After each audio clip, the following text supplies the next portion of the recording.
somos bendecidos con la presentación de una de estas reveladoras conferencias titulada Historias budistas, Buena Fortuna, el hijo del tesorero, parte 2 de 3 en Entre la maestra y los discípulos, dada en inglés el 2 de octubre del 2015 en Francia.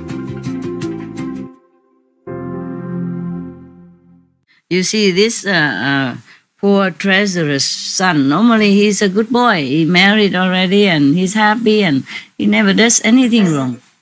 And then they sit right in the middle of the road somewhere, ambushing them with good drink and good food and, sweet talk, Yeah, seducing them. And then, of course, the boy don't know anything. Asks, what is it? Is it good? And, of course, they say it's good. Of course, it might taste good. Yeah, but is it good for your body, your mind, or your spirit or not? That is another thing. Yeah. Yeah. One time, there was one follower of the Buddha. The legend has it that one time, one follower of the Buddha, he took 5 precepts. Yeah, like not harming others or killing others, and not stealing, not telling lies, not having illicit, not proper sexual conduct, and not drinking, and not taking intoxicants like alcohol and drug. Yeah, and then somebody, I don't remember how it comes to it, that he has to choose to break one precept. So he thought, okay, he cannot kill. He doesn't want to kill. He doesn't want to have improper sex. He doesn't want to steal. He doesn't want to tell lie. So he thought, okay, if he drink alcohol, then it's only harming himself.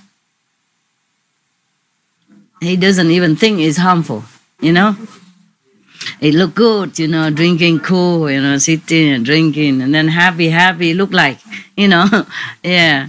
So he drinks, and then after that he broke all other precepts. Because alcohol somehow brought the worst out of you. Yeah. Insight or other bad quality within you, make them arise. It will blind your reason, numb your thinking. And then anything else you do, you don't even consider bad or good, just anything. The story was very bad, but I don't want to really detail it here because it's too bad. Okay, all right. So this is the thing about having companies. Yeah, that's why we say, show me your friends. Yeah, show me whom you are with, then I know all about you. It's like that. So friends, we have to choose very wisely. It's just children, sometimes they don't know who is good, who is bad. Even we adults, sometimes we are also fooled by appearance, and we don't know who is a bad friend, who is a good friend, and who is really good for us, who is really bad for us. Who has a ulterior motive being our friend, to want to be our friends. Things like that, very difficult. So many rich people or famous people, they have tons of followers, sweet talker and friends, so-called friends and all that. And then, you see, quite a few of them fell, into very detrimental lifestyle. Drugs, alcohol, and abuse substance and all that. And some of them even end up losing their life. Quite famous, beautiful people, young, wonderful people. Many, you know that. You read it on newspaper, on TV. Understand? This is a pity. This is the thing about drug, alcohol, and that. People always argue, say, oh, we just take a little alcohol and it doesn't matter. We stay at home, we don't go out and make any trouble. But it started always little. Yeah, it started there. And if you can stop, then it's okay. But you cannot. Slowly, and then because of drinking, you attract a similar kind of friends or buddies, and then it get worse, Yeah, and that's why people, when they want to stop drinking, they stop seeing these friends also. Otherwise, they cannot stop. Or the smoking people, you know, when they want to stop smoking, they try to avoid the smoking group of people. Otherwise, they fall back again. I saw some young people, you know, when I sometimes go out in the restaurant and all that. And then sometimes they told me things, you know, like the waiter, waitress, they told me just talking. And then I found out that so young, only 18, already drinking a lot of, because they told me how good is it, this and that drink. And I said, oh my God, you're so young. Why are you drinking? He said, oh, because I like it. I said, but it's no good for you. You know that. He said, yeah, but I'm still young. So, you know, I can still recover. So it's better I drink now than when I drink when I was older. I said, but when you're older, you cannot stop anymore because you're used to it. Now you already like it. Imagine if you keep drinking like this until you're old, then how will you be able to stop then? But they just reason to me, say, oh, no problem, I can stop anytime. I doubt it very much. Smoking together and drinking, smoke and drink together. Imagine that. But of course, they don't listen to me. But I still did say it. Every time I saw it, I said it. And then sometimes it worked. Yeah, there was one, I went to eat sometime vegan pizza, you know. I went to that shop sometimes, and because I gave good tip, they liked me, so they trusted me and all that. Very good.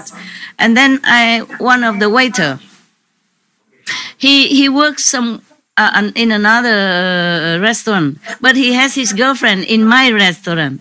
His girlfriend likes me very much because I'm very polite to them and I give good tip. Yeah, and so she introduced me. That day he's not working, but he went to her restaurant and drinking something and smoking, waiting for her. So because she likes me, so she said, that's my boyfriend there. Oh, and then I look him, he was smoking and drinking some alcohol. So I said, hey, handsome, what are you doing? You like smoking, drinking? He said, yeah. I said, well, you're too handsome to do this. Yeah. And he said, I know, because I call him handsome, so he likes it. Yeah. And very sweet, you know, like a sister talk, or like a girly talk, you know. And he likes it. They like me to call him handsome. I said, oh, you're too handsome to do this. Yeah. You know, this smoking, drinking will make you wrinkle quickly. And then, how you say, this diminish your intelligence. And then, what will you do with the girlfriend? You know, you better stay strong, you know, healthy for your girlfriend. And maybe you marry her and then you have children, and then look at all the money you spend on alcohol and drink. You work so hard, and I know you're a hard-working person, right? He said, yes, I work hard for the future. I said, yeah, then you should save hard for the future, because now you can. What if tomorrow you cannot work anymore? And then what happened to your girlfriend or your wife or your future generation, your future children and all that? And he said, I know, but I got used to it. I say, yeah, I know that. But it's just habit, you know. If you stop, maybe you acquire another habit. You could try. 2 weeks later, I came back. He said he stopped already 2 weeks now. Yeah.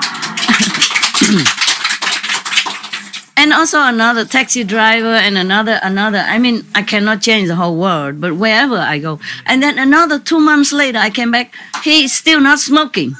Yeah. Yeah. And also that taxi driver also. Because I scold him. I gave him very good tip. So he also know I'm a good person, yeah. Then because one time he bring his son, I told his story already, I think. Okay, then we don't bore you again, yeah. And after many months, I came back the year after, he clean of smoking. But it's too late for his son. His son is still smoking. Because his son say, oh, his friends are all smoking. If he stop now, it look weird. This is a problem. If with children, teenagers, they proud, to be like everybody else. Are you chicken or what? Huh? You know what I mean? Yeah. And if you stop smoking, they will exclude you from their club, whatever club that can be. Yeah. And then you're not cool anymore. For being cool, they're killing themselves. This is terrible, terrible. Yeah. And but nowadays, because of the smoking law, somehow the children know that it's bad now. Yeah. Look at that. The government stepped in, and then it become like not legal to smoke. Yeah, and then so they can have a good excuse. Somehow the number of younger smoker reduce, and drinker also reduce. Some pubs close. No drinker a lot, especially younger people. I'm glad, of course, we can change the whole world overnight, but it's some sign of change. And whatever I can do anywhere I go privately, I'm happy that it has some effect on their people.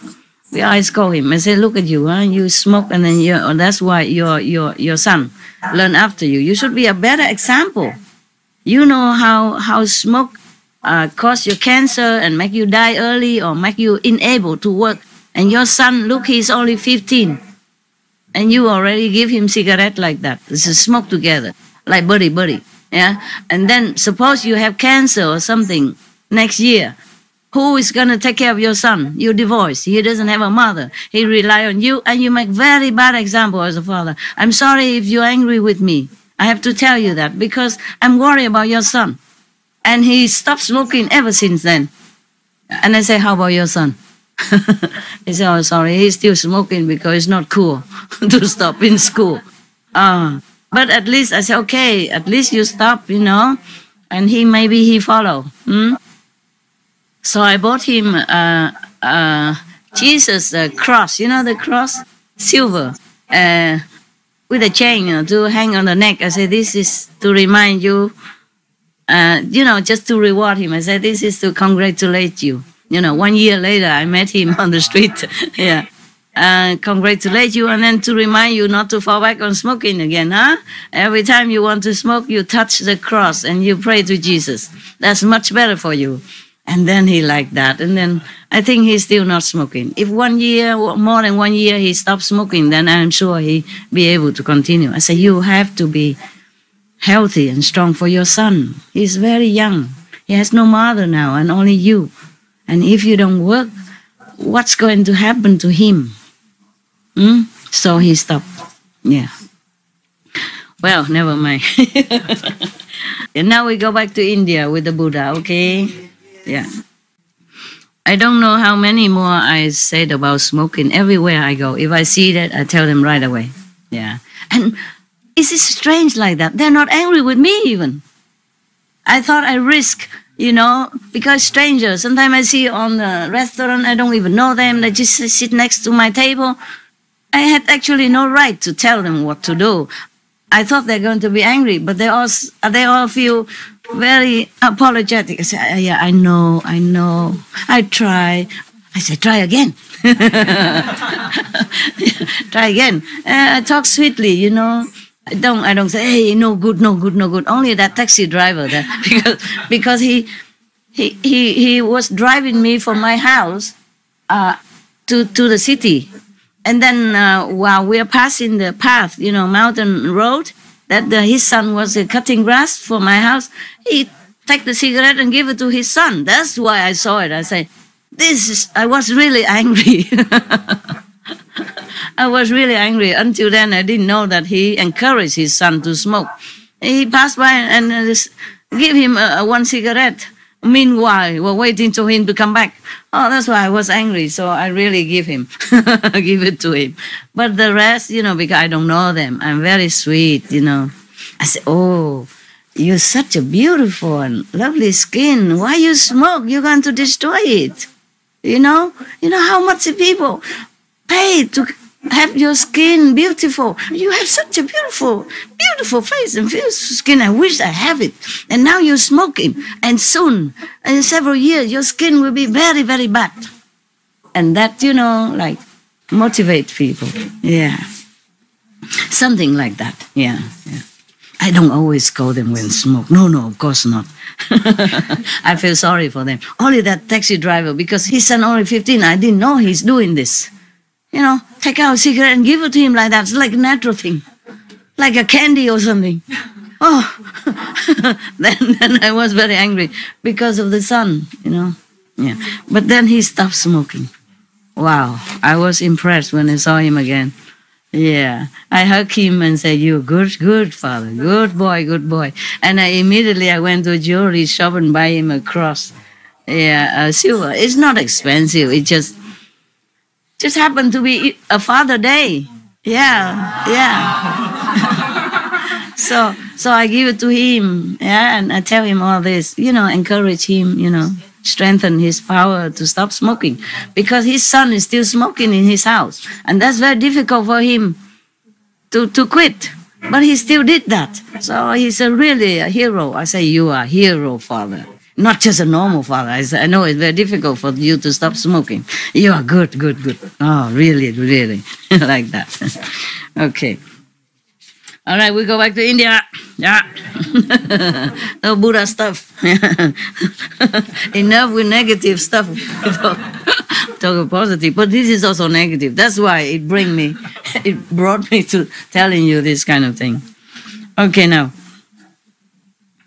You see, now parents die. And they know it. They know these bad people. Yeah, they know it. And he just married, and then now he knows that he's still young, this boy is still young. They know they can seduce him now. Parents are no longer there. Both parents die. Only a wife and husband left. And innocent people, being brought up in a very, good family. Yeah? All right. Now,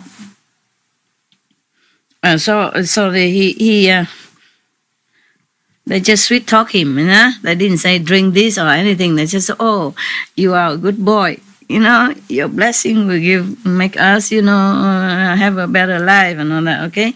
And then so he asked, so what are these men drinking? And the servant said to him, oh, master, they are drinking some kind of drink, of course. And they said, does it taste good?